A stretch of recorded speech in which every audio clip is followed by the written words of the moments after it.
bit sassy, a little bit crazy, a little bit classy. We got dreams and we got goals. We're just a couple of old sassholes.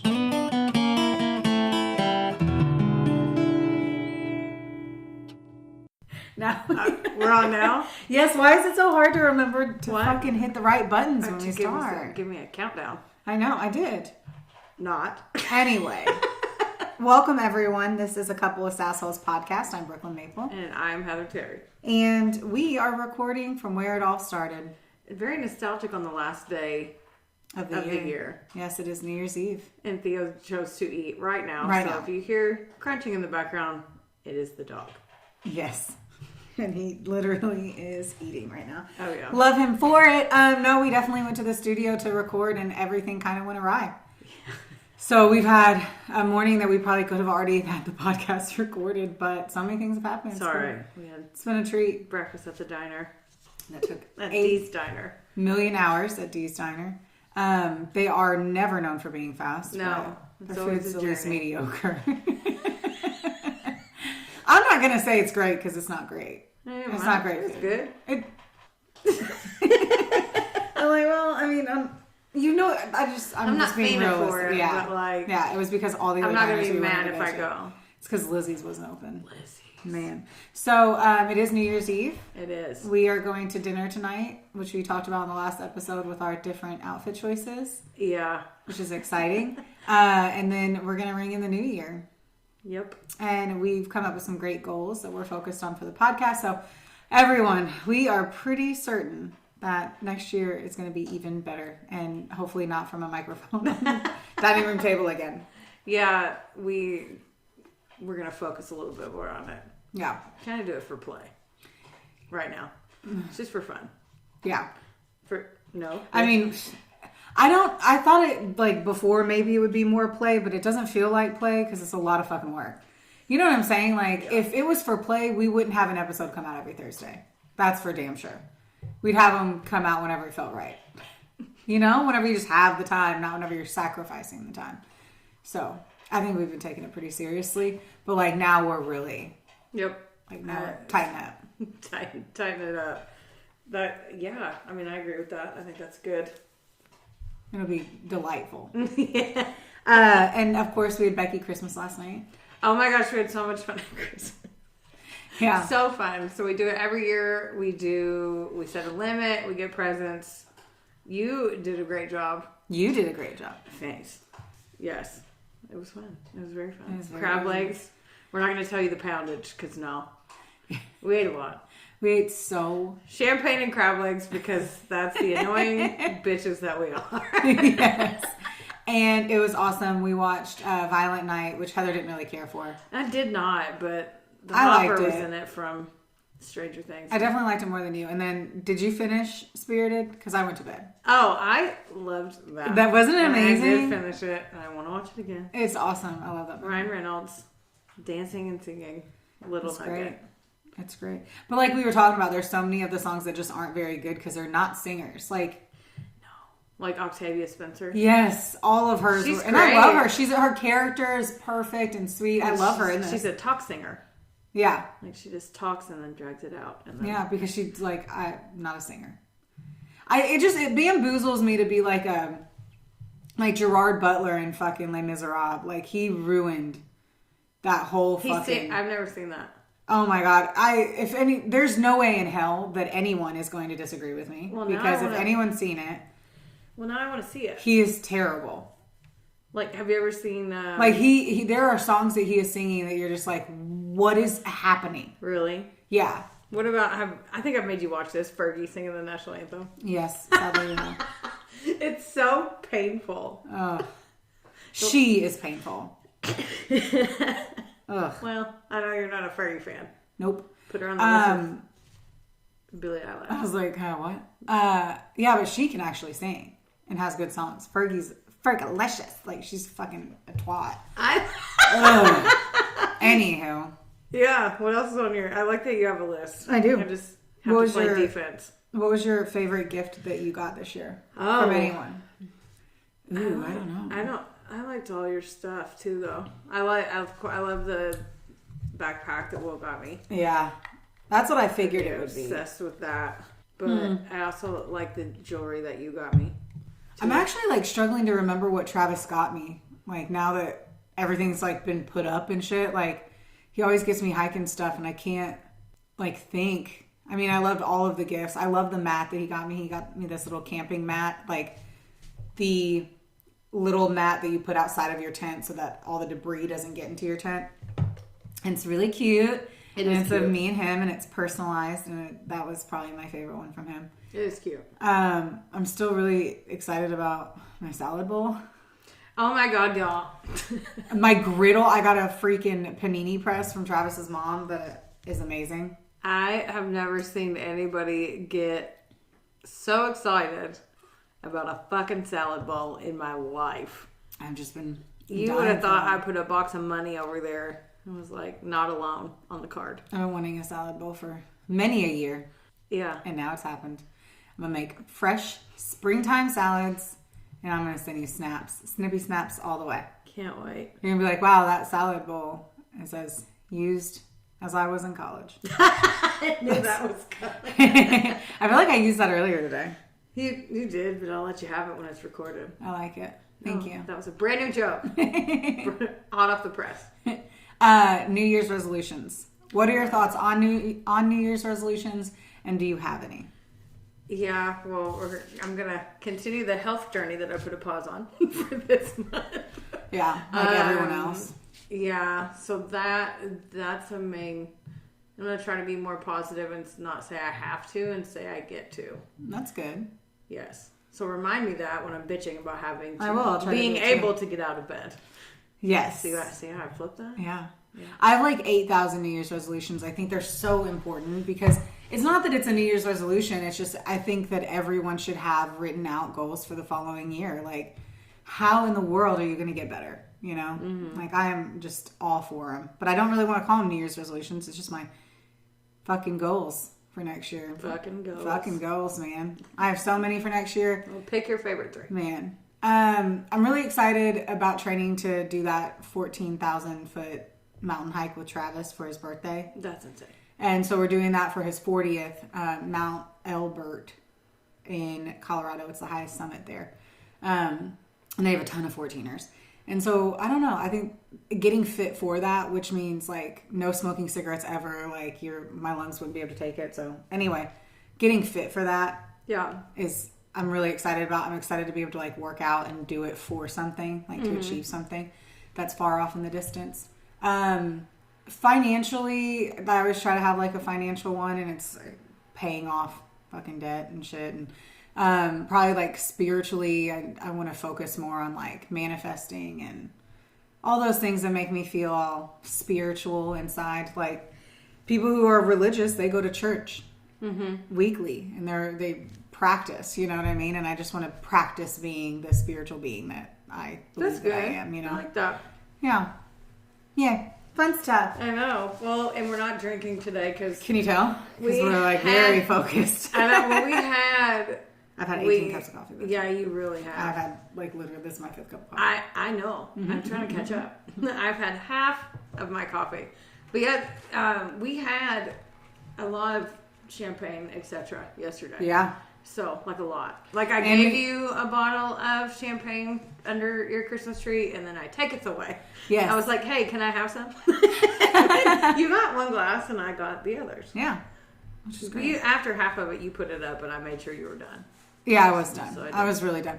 It's also, too, because I knew I wanted...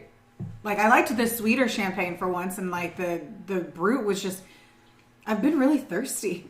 She thirsty, y'all. I am so thirsty, and it's like it's hard for me to drink really dry shit right now. Like, and that champagne was just like sucking my fucking tongue dry. I couldn't do it. What? We definitely didn't get in the hot tub because it was rainy all night. Literally rained, poured all night. Yeah. So we do have these really cool jelly beans that we're gonna try. Heather got me these for Christmas, the Jelly Belly holiday favorites. Another present. Now I just look like I get you shit just to take back. What? I'm the one that saw these and was like, we have got to try them. Yes. So the first one is cranberry sauce. This one is? Uh-huh. Okay. Oh, that's delicious. Oh, wait. Wait a minute. I feel like this is going to be ASMR or it's going to take forever for us to do it. Should we let go? We should just be like, cut this part. Well, that's what they do on the TikTok videos. They talk real slow and then they'll just go Okay, cut that out. on the microphone. And, oh, Theo, making the noises again. I thought that was delicious. These are fun. What's this one? Candy cane? Candy cane. That's an easy one. If you don't like this part, guys, fast forward like 3 minutes before Yeah. I make it go. Theo's even over it. Mm-hmm. Man, I shouldn't have done candy cane. We should have done that last. Mm-hmm. I really should have. It's not like we don't know what fucking candy cane tastes like. Right? I'm like, oh wow! Right? Brand new flavor palette. What's this? What is this? Pumpkin pie. No, it's not. That's weird. And it's like Yankee Candle. Okay, give me the other one first. This is eggnog. I'm not doing it. That's gonna be the end. This one's chocolate. Hot chocolate. Okay. Y'all, this is fun. You need to buy this. I got it on Amazon. Yeah. It's very cute to have. Okay, I like the hot chocolate one. Mm-hmm. Wait, you love popcorn. Do you like the Jelly Bellies that are butter popcorn? No. Really? I like popcorn because it's popcorn, not the flavor of popcorn. Oh. What do you think of the eggnog one that I'm about to eat? It was okay. But I don't like the eggnog. I'm surprised the pumpkin pie one is probably my least favorite. I know. It makes me sad. It's shocking. Oh, no. Mm-mm. Nope. So everyone's back to work now. Have fun with that. And because of that, we decided that our topic was going to be basically coworkers who kill each other. Okay, I'm back in. Sorry. That eggnog one just kicked me in the... I don't care for it. I hate God, it. you really... I was trying to still talk I know. while seeing her die slowly from eating that fucking teeny tiny Jelly Belly. Oh, yeah, I don't like it. Yeah, that was a good intro. It threw me off my game. I can tell. So anyway, yeah, our stories this year are about coworkers who fucking kill another coworker. The holidays are very tense. We thought about doing New Year's. There are quite a bit of New Year's murders. However, coworkers can be a pain in the wiener. So Yeah. I mean, you know. Well, good. We'll keep New Year's murders for the next one. Oh, yeah. Do you want to go first or do you want me to go first? I think I'm going to go. I think you went last time. I think I'll take a run at it. Take a stab at it, if you will. Well, and here we do go. So I don't know if you've ever heard of this or not. I was watching the show. Theo is so excited. I was watching the show Vengeance Killer Coworkers. Is just why we like. Is that on Hulu? Discovery Plus. Okay. It was on Hulu, but Hulu is trying to make you do it live. It's a big to-do, so Discovery Plus, everyone. But that's how, when I saw that show... Good to know. I forgot I have Discovery Plus. Because of your Disney, right? Is that what it's in? No, it's separate. Just kidding. But I still feel like I have Discovery. You probably do. I know. Got it. Yeah, but I saw that on the telly. And then we talked about it, and then we made the actual theme because you got real jazzed about it. Yeah. And it was all for a story I didn't even do. Oh, yeah. Yeah. You did a switcheroo. Yeah. I did not. I stayed the course. Good for you. I did the story. This is from season 1, episode 2 of Vengeance Killer Coworkers. Perfect. Yes. And this episode was called Obsession at the Office. Ooh, already sounds exciting. And I used Murderpedia and Wikipedia, of course. And then there's 2 episodes of Snapped that I did not watch, but I want to now. Okay, so it's we will watch the that after 2 this. random episodes I've never seen, which I've seen almost all of them. Okay, tell me them after because I want to know everything. I want to know everything. Everything. Yeah, you want to know everything. You've had 5 cups of coffee. I know everything. Surprised you're not doing zoomies on the yard. Right? I want to. My mind is doing zoomies in my head. I know, and I'm going first, so I got to get through with you staring at me going, okay, and then what? And then what? Because I can feel it. You're like leaned in. I know. Well, it's also the freaking microphone. That too. I want to lean back, but... Like that song? Yep, just like it. Okay. This is the story of Sheila Davalloo. Okay. Does that ring a bell? No. Okay. Never does. I'll get halfway through and you'll go, oh, I know who this is. Yeah. Yeah, that's usually how it goes. I don't really remember anyone's name unless it's a fucking Or face. stupid 70s serial killer. Sheila Davalloo. She was born on May 11th in 1969 in Iran, and then her and her family came over here to America. Oh, I know this one. I'm kidding. I mean, I actually think I do. No, I don't know. I'm going to stop. So much. God. Oh my God. Okay. So glad you're not on methamphetamine. I don't think we could be friends if you're just like, oh, do you want to start a restaurant? I need a cigarette. Just kidding. No, I don't. I don't need a smoke. Whew, sorry. It's okay. So there wasn't too much about her past besides she went to SUNY Sunnybrook and she majored in biochemistry. She was like super smart. She met and married her first husband named Farid Musavi. I probably pronounced that wrong. While she was in grad school. That fell apart though because she found out she was cheating on him with a man named Paul Christos. The most terrifying of experiences. What? Did she say he was cheating? She was. Oh! She was cheating with Paul Christos. Oh my God, I thought he was cheating with the guy. Oh no! That's why my you're like, why is your response like that? And I'm like, the world's worst thought is to freaking have your man cheat on you with another man. Oh man, that's kind of jolted me a little bit. Maybe I need 4 more cups of coffee. Get going. You're like, what? I'm like, tone it down if you're trying to fake it for the podcast. You never do that. So I totally thought he threw me off. Was cheating with the guy. No, she did. He found out she was. God. And that's where she met Paul at the New York Medical College in Valhalla, New York. So you're still laughing at yourself. Okay. She graduated and got a job in Stamford, Connecticut as a research scientist at Purdue Pharma. Okay, so put a pin in that.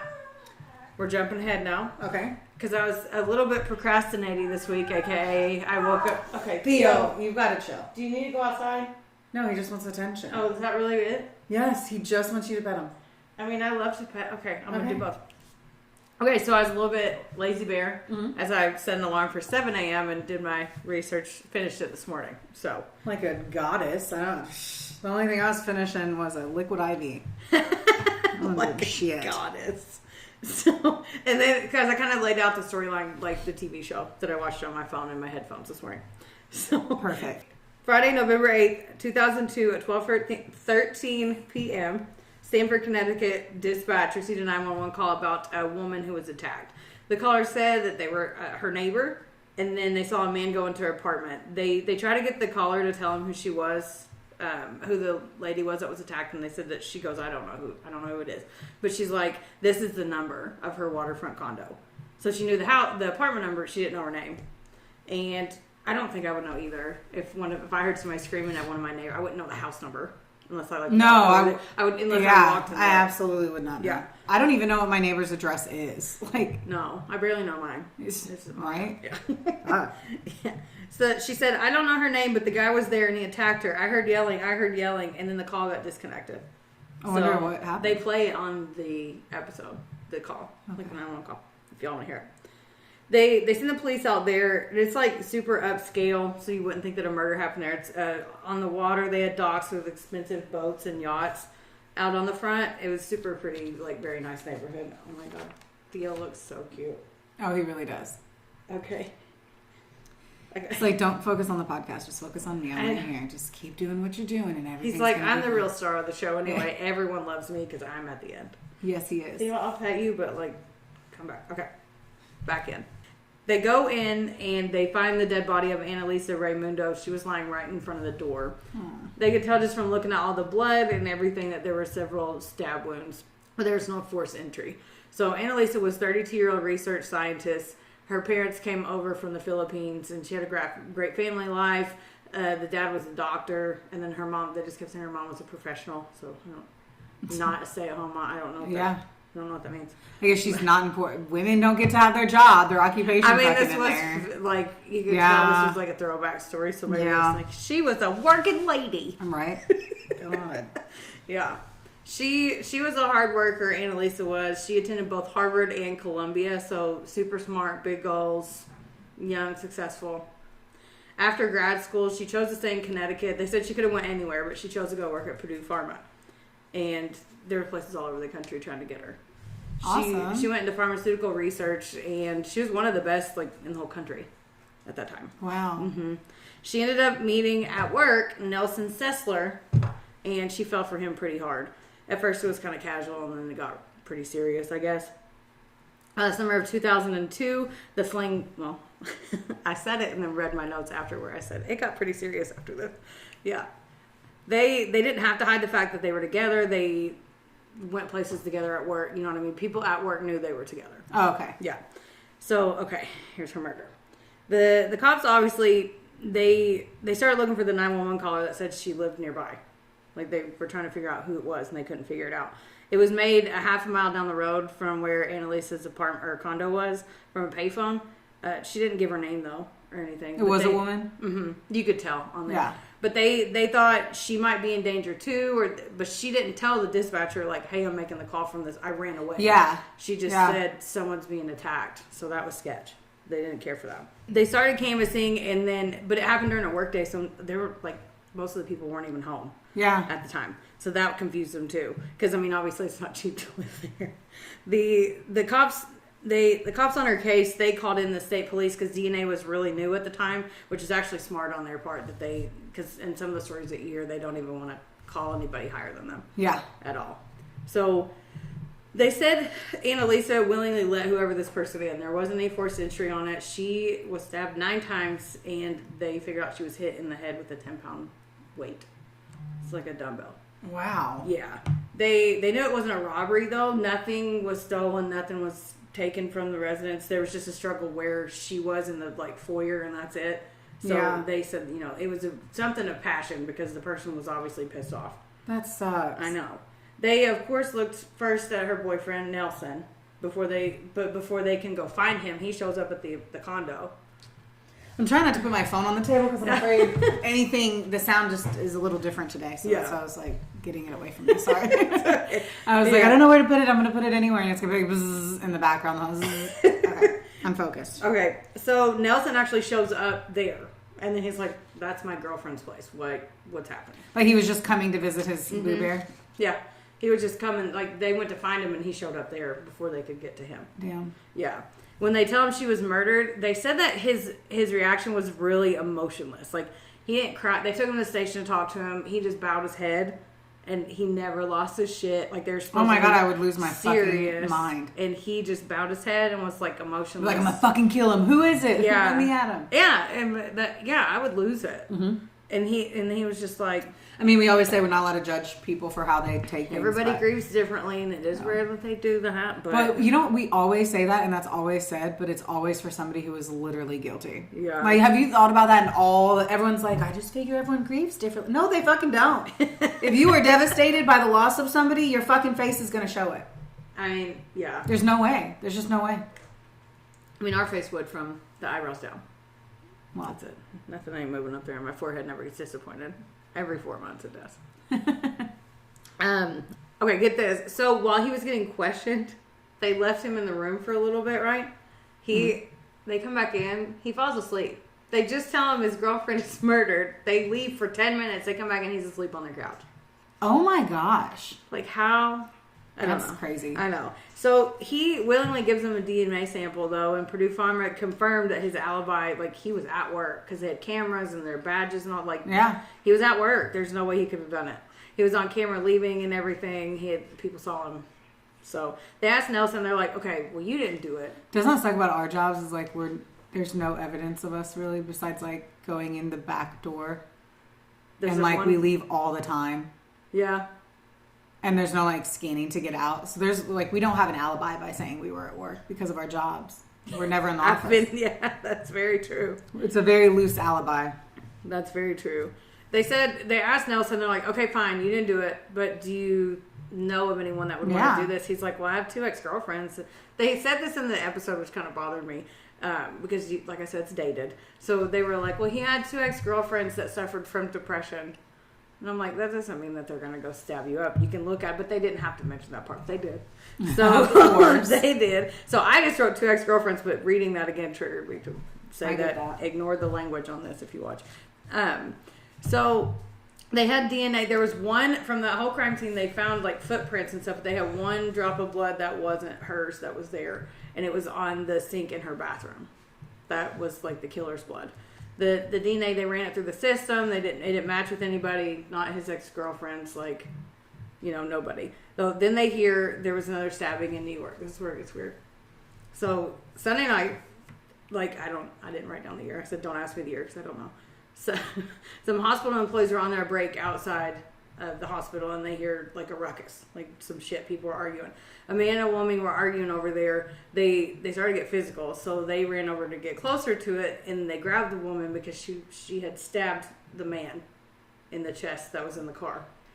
So that, like, what the fuck is that? The guy was Paul Christos, and the woman was Sheila. So her and her husband that she met. She's like, why are you pausing so much? Because she was arguing with him in the hospital parking lot, just like stabbed him or whatever. She tells the cops, well, yeah, they met in college. She goes through the whole thing. Like, we have a good life. We have no reason to hate each other. We have our doctorates. She goes through this whole big spiel. She also told him when he came home that way with stab wounds. Like, he just came home. Paul. She didn't do it. Yeah. Homegirls. She says my husband came home. So hold on. The girl who was murdered, it's her ex-boyfriend from college. No. It'll tie together. Just hold it tight. Okay. So. But didn't you say that the girl was dating Paul? Like Sheila was dating Paul, not Anna Lisa that died. Oh, okay. Yeah. Oh, wow. We went there and then jumped. Okay, yeah. That confused the fuck out of me. Okay. Yeah. So Sheila tells the cops that he came home that way. He just had stab wounds and was like, I'm hurt. I think that we should go to the ER. She's like, yeah, I'll call an ambulance. And it took too long, so she drove. That's what she told him. Then keep in mind, they were in the parking lot in the car fighting at the time. So that's not true anyway. Then Paul is like, hey, cops, I need to tell you something because he's still alive. The guy that was stabbed. And apparently he was like, yeah, our marriage is fucked. It's on the rocks. He said he comes home from work and Sheila's like, hey, let's play a little sex game. And he's like, I mean, oh, sure, we'll try it. Let's try it. I'm sure he responded like that. Sure thing, dear. So, let me get naked. So she tells Paul, she's like, sit in this chair. And then she ties him to it. Then she blindfolds him and says, I'm going to rub different things on you and you try to guess what it is. Never let a girl named Sheila tie you up. That's a name on the list of people who are not allowed to tie you up. Right? I mean... Sheila. I would go with that. A Shay. I probably wouldn't let a Shay tie me up. It's another name. There's some names. No Tiffany's. Fuck that. A Tiffany is going to stab you. Oh my God. Just thoughts. I digress. Yeah. So he says there's like a sharp pain in his chest when he's got the blindfold on and he's like, what the fuck? Take this off me. And then she goes, oh, it was a candle and the piece of metal probably got you. And then he's like, oh, okay, but I'm going to bleed out. You need to call 911. Wait. He's telling his story. She says this bullshit. And then he's like, she stabbed me. Yeah. But she said that she had a candle and it had a piece of metal sticking out. And she's like, oh, it accidentally got you. And he believes it. He's a fucking idiot. For some reason. And then he's like, I'm bleeding out. Like, I need you to call an ambulance. And she goes, okay. So she calls 911. He hears her say it on the phone. But when she she never took the blindfold off? No, and then it was off. It was off. The blindfold is now off. And he sees her on the phone. Just making sure. Yeah, he sees her on the phone, like, pretending to talk to Oh, my God. them. What a weirdo. I know. So then she goes to take him to the ER. She pulled her around the back of the parking lot. He's laying down in the back seat, right? Paul's telling the cops all this. Sheila comes around with a knife and then stabs him 2 more times before. And she would have killed him if those people hadn't been out back. So then when the cops ask Sheila, she's like, oh, well, yeah, I used a knife in our sex game, but I didn't mean to hurt him. Because they're like, dude, he's awake now. She didn't. She was really hoping he was going to die. Yeah. And it's horseshit because they found her phone in the parking lot and they realized that the bitch never called 911. They also found a voicemail from a man who was traveling from out of town to come and see her and spend the weekend with her that weekend. And guess what his name was? Nelson Sessler. Now it makes sense. Yes. Yeah. So Nelson, Anna's, ex-boyfriend. Right. Okay, like, if you're in a, like, I don't get it. I don't get it when it's boyfriend, girlfriend. Like, marriage, you're legally, like, stuck with somebody by law, a whole bunch of shit. It's way too hard to do it. But, like, it seems like they probably lived in different houses. Like, just break up. Yeah, and they said that Nelson, whenever Anna Lisa died, was like, we talked about marriage and da-da-da. Must have been before nap time with him. God. But she talked to him, and he was supposed to come see her that weekend. So they arrest her, and they charge her with attempted murder for Paul. But now they're like, okay, we need to find Nelson. So they go to find him again. And they can't find him. They go to his house. The neighbor's like, oh, you're looking for him about the murder of Anna Lisa. Because keep in mind, it's 2 different states. So, and it's, 2001, it's the early 2000s. So they're like, what do you mean? And then they figure out that there's another murder in connection to this guy. So then that's how they connect all the dots with that. So do they just agree to kill their spouses? So weird. And why knives? I guess obviously because they don't have guns. But like knives intense. To me are just... They said that... I'm more afraid of like shoot me than fucking stab me. Ugh. Yeah. So they bring old Nelson in, and they're like, okay, tell me how this ties together. He's like, oh, well, we all worked together at Purdue Pharma, and I had a casual fling with Sheila back in the day, and it wasn't serious, they weren't exclusive, and then he met Anna Lisa, and he just didn't tell the cops that he had dated Sheila before Anna Lisa, because he didn't think it was, she was that irrelevant to him that he mentioned 2 other ex-girlfriends and didn't even tell him about her, and they worked, like, Anna Lisa knew her. So... he's like, oh no, we weren't exclusive. We broke things off in 2002. But for the past 2 months, they had been seeing each other again. She was like his rebound after Anna Lisa. So 2 months after Anna Lisa died, he started seeing Sheila again. Yes. He was trying to get over it. He said he was trying to move on. I mean, I get it. Like, why not? After she died, though, Sheila, this little shit, she reached out to Nelson and she's like, oh, I baked you a basket. She takes over some cookies if you ever need anybody to cry, like shoulder cry on. Yeah. All this stuff when he's vulnerable, so like trying to slide on him. Of course. Then the next weekend after that, she invited him on a ski trip. She's like, oh, a bunch of us from work are going. You should come with us. So get your mind off things. When he showed up, it was just her. Mm-hmm. She's sneaky. This is... yeah, I know. This should be getting juicy. Now this is quite the love affair. Then he said he didn't even know that she was married, and nobody at her job knew about Paul. So this bitch is married to Paul for years. Oh my god! Nobody she works with knew he existed at all, like at all. Yeah, that's crazy. Mm-hmm. Nelson had stayed the night at her house several times, but he saw no signs of a dude living there, like none. How, like, you live with Travis and his son. There's no way that they could not cover up Travis being in this house. No way. Like, how do you? Let alone the bedroom. Yeah, how do you do that? Like, so. Now that I'm like looking around the house, and I'm like, yeah, well. Yeah, you can definitely tell that a man lives in any home, but like, yeah. The cops go back to Paul and they're like, bro, how come you don't live with your wife? And they're like, he goes, I can't even wrap my brain around this. This is why I'm stumbling over these words. Paula said, Sheila told him, oh, I have a disabled brother, and he comes to visit me on the weekends. But told her husband that he gets so possessive that he doesn't know that Paul exists. So this man leaves every weekend because he didn't want to piss off her disabled brother, and he felt sorry.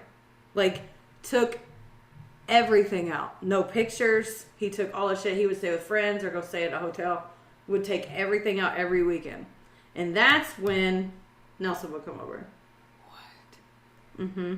I just feel like just coming over here for one night for me is annoying. Like, for me to have to like pack all my shit up. And what a dumbass though. Like, Paul, you're a fucking idiot. That's why you got stabbed. We can climb a dumbass. He's a dumbass. Like, that's so dumb. That's so dumb.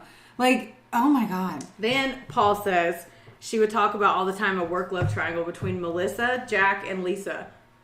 This, like, Sheila would come home and talk about these people at work. Oh my gosh. She crazy.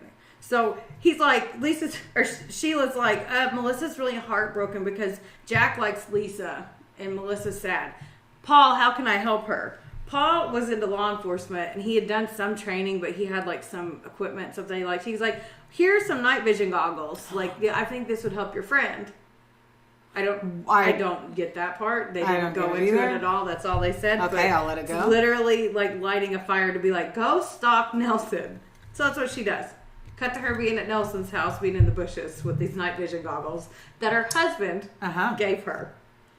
The cops know now that Nelson didn't do it because Purdue Pharma had said he wasn't. Yeah, but he obviously didn't care too much that part is still weird to me. So wait, he wasn't fucking around with Sheila at all. Nope. It was until after because she slid it. Okay. Yep. Just making sure I'm following this love triangle.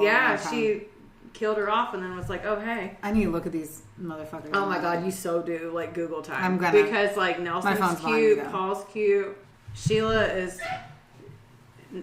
How do I Google it? Sheila Davalloo is her name. No, that's a casual name. I know. I know. You're probably gonna Sheila get a bunch of Davalloo. Yes. And then Anna Lisa was gorgeous. Can you spell that? Her last name? Yeah. Davalloo, maybe? Yep. Got it. All right. Check her out. Keep going. Okay, while you Google that. So, since the cops had already gone to Purdue Pharma and they were like, hey, show us that Nelson was there, they also were like, well, tell us if Sheila was at work, because Sheila still works there. Like, was she at work the day that Anna Lisa was there? They are all cute. Mm-hmm. Yeah, I want to watch everything about this. I know, me too. We're going to after this. Okay. So, apparently she took a long lunch that day, and that's also the same time that the 911 call happened. And then they played the call for several people, which is on that episode, like I said, that you can hear. And several people were like, she's trying to disguise her voice, but that's Sheila. We can tell it's her. And the DNA came back as a match, so they charged Sheila with Anna Lisa's murder. So that one droplet of blood. Because she could have probably got reasonable doubt for a lot of the other stuff, but not your blood in her apartment. And they knew each other, so that's why she opened the door. Yeah. Yeah.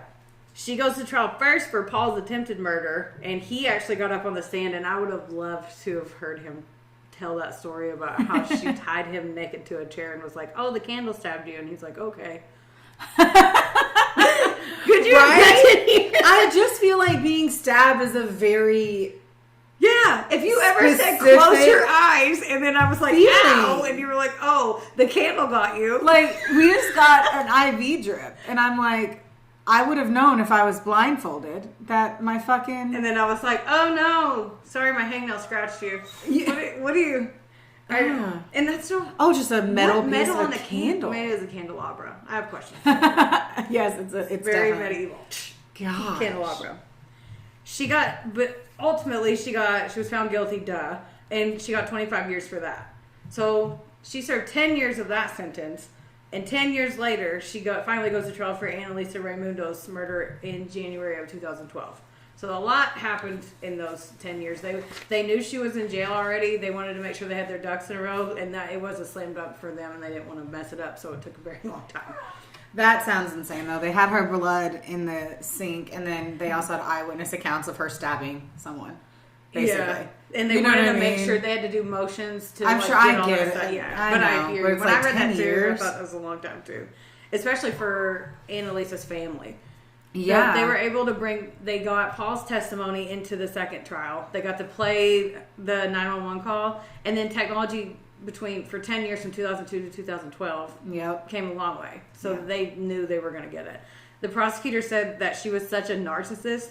She called 911 afterwards from that payphone because she thought she could get away with it, and she just was being cocky about it after the fact. She didn't have to call the cops. Her boyfriend she didn't have to found call. him. Yeah, so she could have done that, but she called the cops, and she was just swinging her dick around. She also pulled a Bundy because the bitch represented herself. Granted, she's smart. Oh my! But like, why you don't know anything about this part? You're like chemistry smart. Get out of here. Yeah. And it showed. They said she was so brilliant, but that was a big mistake. She fell flat on her face. The judge basically thought she was a joke and did not hide the fact that he thought so. She tried to say that the cops planted her blood there too. Why is that always the thought? Sorry, guys. I walked away for a second. I wanted to light a candle. Don't stab me with it. I know, right? All this candle talk. I can't have like no fucking candle lit. Gosh.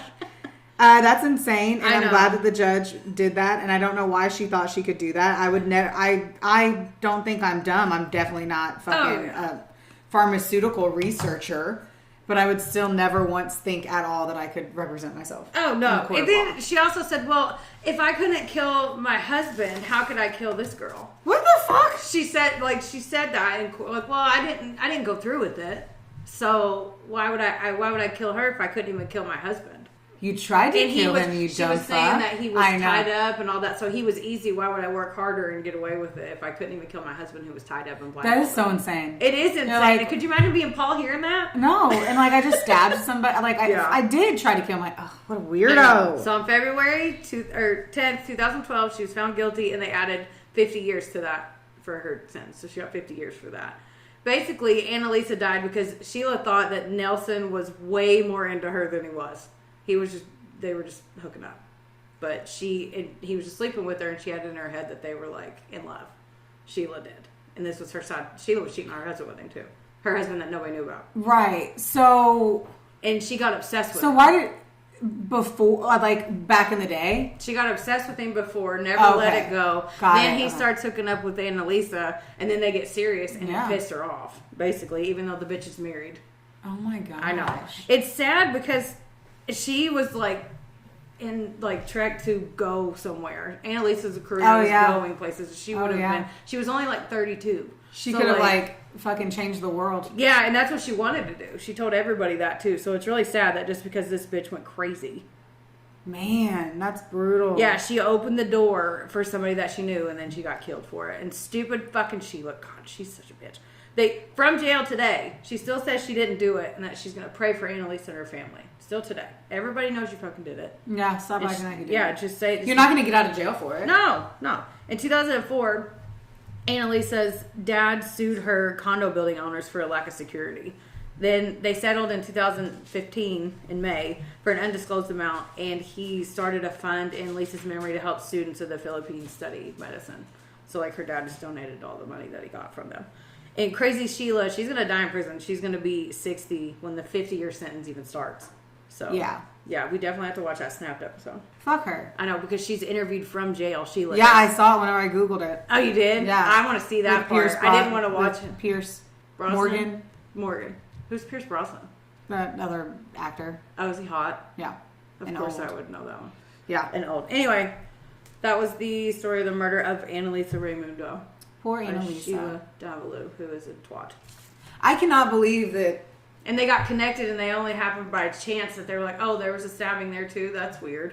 And then they figured it out that they were connected by that guy. It's amazing that she chooses to like stab her husband months later.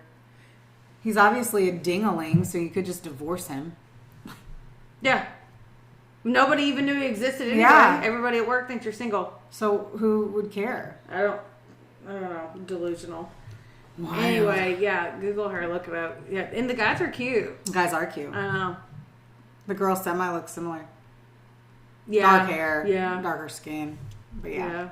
Anyway, sad. It's Crazy. sad. You ready to hear mine? I am ready to be done talking for a minute. Yeah. All right, so I got mine from All That's Interesting and also the Crime Wire. What's the Crime Wire? I have to look at that. I've looked at them a few times. They're pretty good, but I probably don't use them. Like, don't use that story or something. Mm-hmm. And this is called Leggings to Die For. God, I love your names.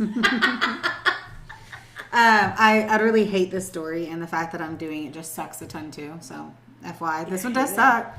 And I swear we're going to do Survivor stories the next time because these are just fucking bummer bears. So Lululemon Athletica is basically known for being the rich woman's leggings that like never see the inside of a gym, but rather a really nice mimosa on a Saturday afternoon. They feel like that was Brooklyn Maple. Yes. Just what? No one of these Lulu bitches mad at us. Oh, that is what they're known for. I'm kidding. I mean, they feel like butter. But truly, there's too many dupes out there that have been made. So I suggest the Pro Luxe leggings from Fabletics if you're looking for something similar. That's a nice, reasonable price. Love the Fabletics. I love Fabletics. But no, Lululemon is like an amazing brand. They're just so expensive. Like, you're not going to get them on sale, and Fabletics run sales all the time. So it's like, do I want to spend truly $90 on a pair of leggings, or do I want to buy 5 pairs of leggings that are $75 each at Fabletics just waiting for a sale? Yeah. That's how I feel about it. Is this the same one where they did the documentary on about the pyramid scheme for the leggings? No. Okay, what's that brand? I have no idea. Okay, the whole time I was sitting here thinking it's no, Lululemon is no. It's not those mean white people. Okay, sorry. No. I don't know what you're talking about, but it's not them. Okay. Anyway. So by the early 2010s, the brand was getting hella popular. All those moms and mimosas. So they were doing really well. We have a beautiful, athletic Jayna. I think it's Jayna. So my apologies, but Jayna Troxel Murray, who's a 30-year-old graduate student from Johns Hopkins University who decided to work at Lululemon store in Bethesda, Maryland so that she could meet other active people and attend seminars that would help her while she pursued her master's degree in business administration. And, like, she just looked athletic. You know what I mean? Like, look her up. She's gorgeous. Like, she looks like she could drop and give you 20. She could drop and give you 20 and then also crush you in sand volleyball. She definitely looks like a sand volleyball player. Jayna Murray. So she also went bungee jumping on her 30th birthday, which just proves that she was like a super badass bitch. Oh gosh, yeah. I could never. Yeah. And then we have Brittany Norwood. Okay, so she is one of 9 kids, and her dad owns an upholstery business. She's raised really well, knowing that hard work's important to success. She also ends up being great at soccer and gets a scholarship at Stony Brook University. What? Wait. Yeah, the same university that your chick was at. That's wild. Isn't it? Mm-hmm. Of all the combinations. Huh. Yeah. Both of the fucking killers went to the same university. Stony Brook University. Now we know something. Yeah, their mascot's the Bundys. Right? She legit, like, quickly is known for being a kleptomaniac. This bitch steals from everyone all the time. And at first, people are like, it's sort of funny. Just a quirky thing she does. What? Yeah. I would never be like, oh, look how funny Brooklyn is. She just stole that TV from Target. Right? And she was sweet and funny, and people just kind of put up with it for a little bit. Yeah. Her vice escalates super fast, though, and eventually everyone, and I mean everyone, roommates, classmates, and teammates, come forward in 2003, and she gets expelled from school. And obviously loses her scholarship. Yeah, because she's fucking robs people. Why? Like, straight up, she would steal from her roommates, shirts, money. She'd go into people's lockers and just steal shit. A fucking legit. That's wild. Yeah, I never even knew that was like a thing. That just made my asshole pucker thinking about it. Like, I couldn't imagine you being asleep and me trying to, like, sneak into your purse. Not that I did that. Please don't count your cash. I'm not worried. I don't have any cash. But, like, I couldn't imagine being friends with somebody that I'd be like, there's a chance they'd steal from me. Like, there's nothing lower than stealing from somebody. Like, hey, like, when I stay here next time, you make me sleep in the guest bedroom and you lock me in there and you're like, text me when you wake up. So bizarre. You won't let me out unless you keep your eyes on me. She then moves to Washington, D.C., though, to live with her sister. Okay. She finds success managing VIP guests at the William Intercontinental Hotel, but her love of sports just doesn't stop, and she decides to be a personal trainer and applies to fitness studios in the area. This is sort of how she ends up at Lululemon. Apparently, you can only work there if you do actually work out. That's the vibe I'm getting. Like, she's like, I miss sports. I'm going to be a personal trainer. It works at Lululemon. And then the other one's like, I love being fit and active, and I want to meet more active people. Goes to Lululemon. I'm like, all right. I mean, it makes sense. There's no way that you're going to work at fucking, like, Bass Pro Shops and not fucking know how to fish or something, you know?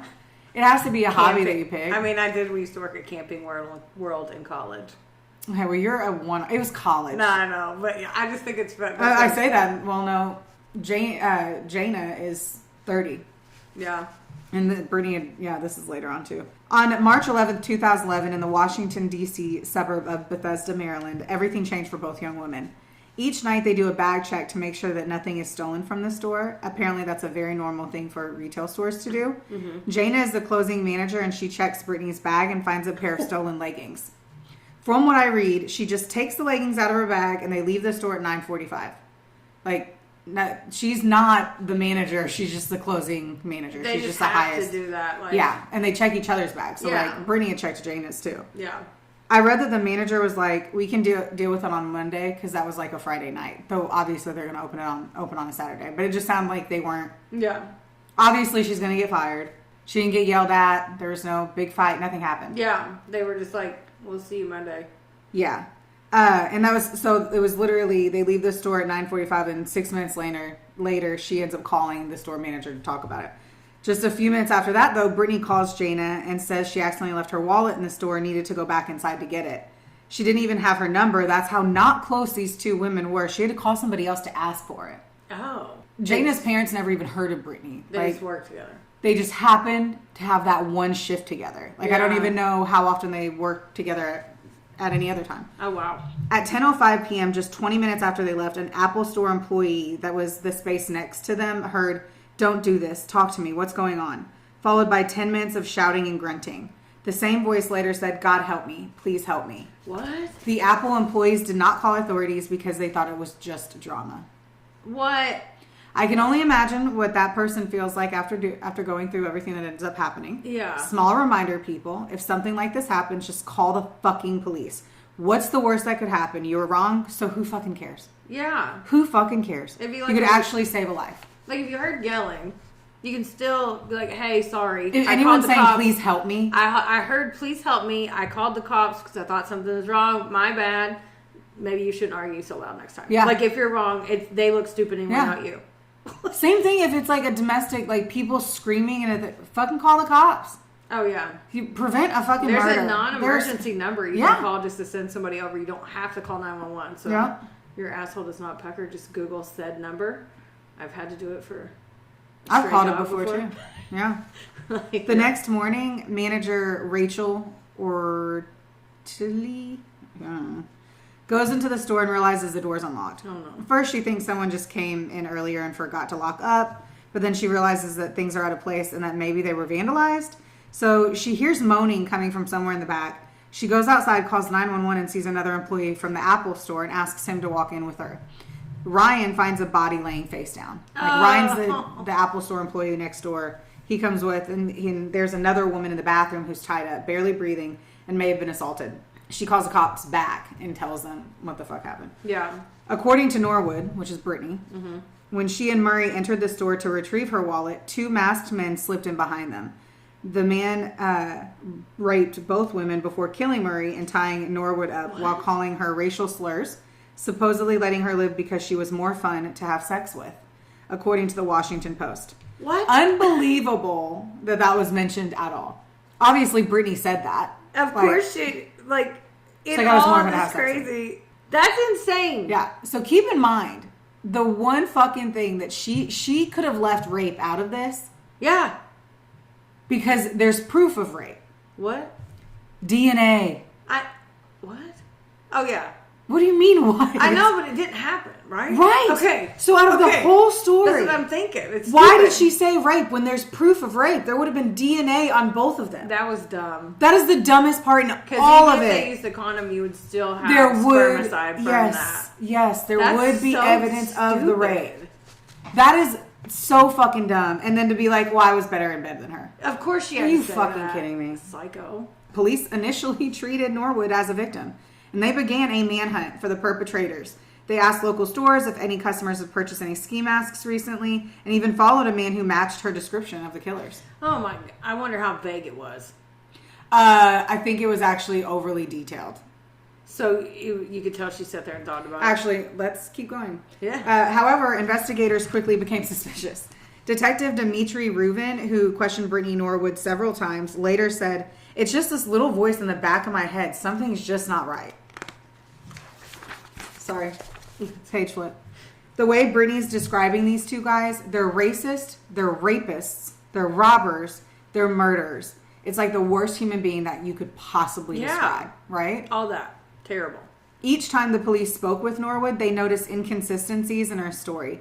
She told police she had never been in Murray's car, but detectives had found her blood on the vehicle's door handle, gear shift, and steering wheel. Wow. On March 18th, only 1 week after the murder, Brittany Norwood was arrested for Jayna Murray's murder, and police unraveled the truth about what really happened the night of March 11th.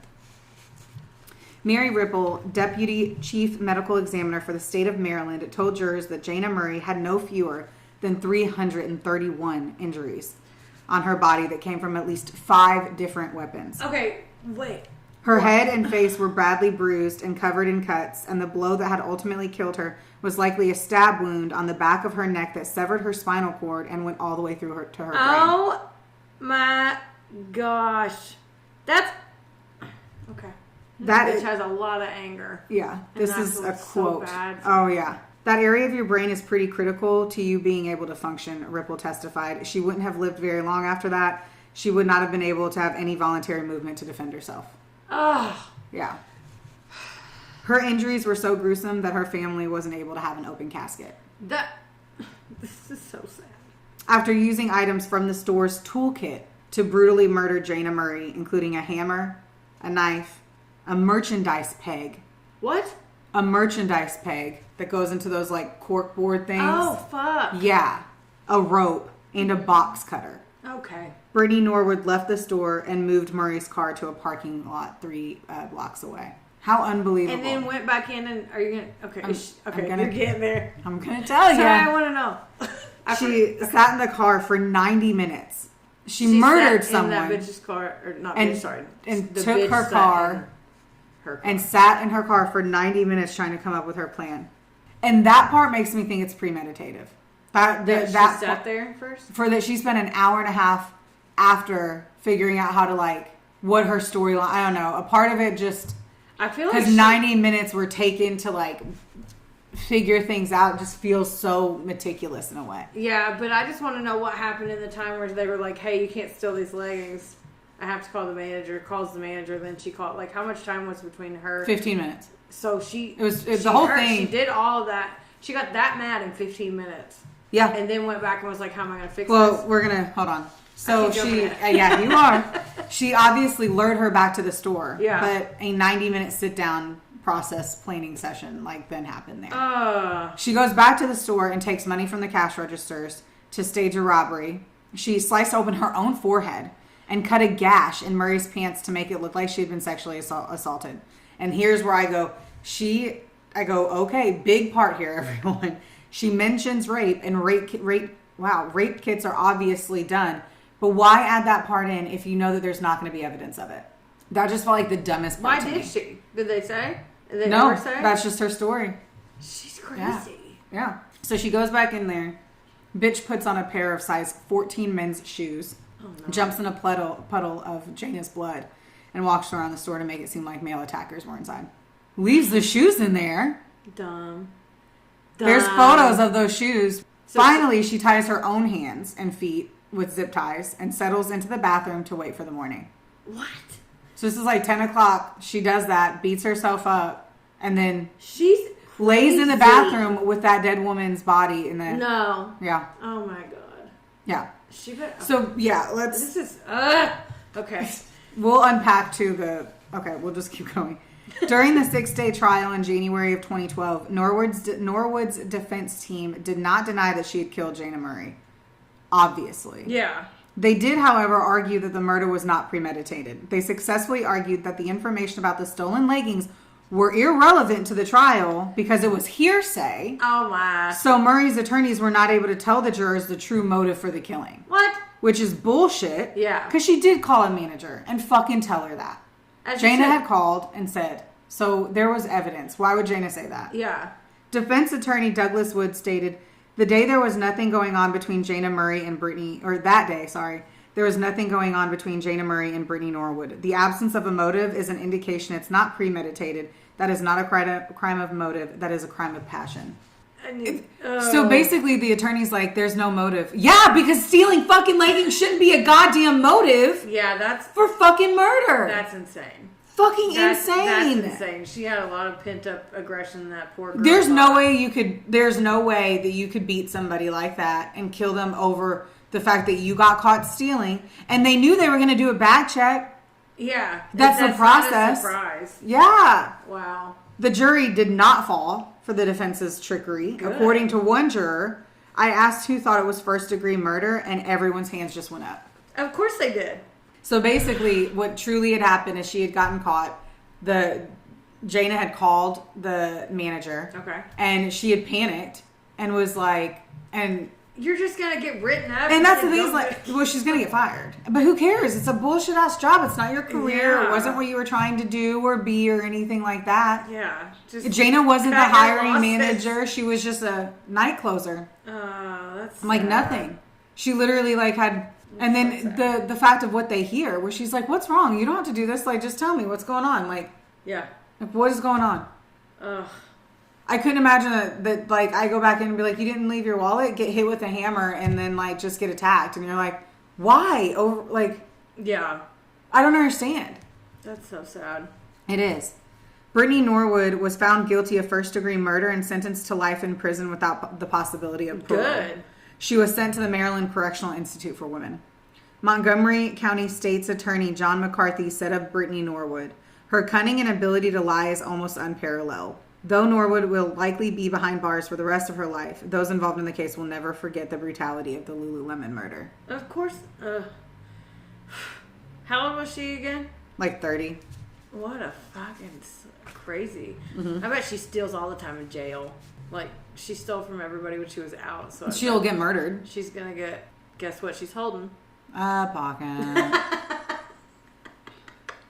Poor thing, though. Yeah. That's what I hate about this story is it's like, there's no reason. Just like there was no reason in your story. No reason at all. That's the scary part about fucking life, man. Yeah. I love our podcast, but it also makes you semi-terrified when you're spending all this time like looking. It's one thing when you're just like hearing it in a podcast, but whenever you're researching it and writing it, yeah, it's really a bummer. Because it's like you could get murdered for using a payphone. Yeah, a payphone. Well, I was just thinking about my last story, but yeah, like just nothing. Mm-hmm. Just showing up wrong place, wrong time. That was really a bummer. You know what's exciting though? What is exciting? It's our last one of 2022. We made it a full year. We did. We started recording January 20th.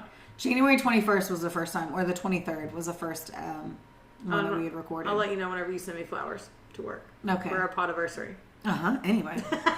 Yeah, so I'm excited to see what the new year brings to us. Oh yeah. And guess what else? What? We get to have Theo, if he'd stop sleeping on my foot, do a live outro. Oh, don't get him all riled up. What? He'll go right back to sleep. But it's his cue. He was trying to talk the whole first 5 minutes. So we're gonna be back on the schedule, guys. We're back in. Yeah. We're going in, the holidays are over. Brooklyn's doing dry January, so I will be letting you know about the drinks. Yeah. Hell yeah. It's gonna be a good time. I'm gonna be spelt. And we're gonna be lean, mean, fighting machines. 2023 is gonna be our year, just like we know it's gonna be all of your years. Yeah. It's exciting times. Thanks for being with us. Yes, appreciate it. We love you all. Can I pet that dog? Can I pet that dog?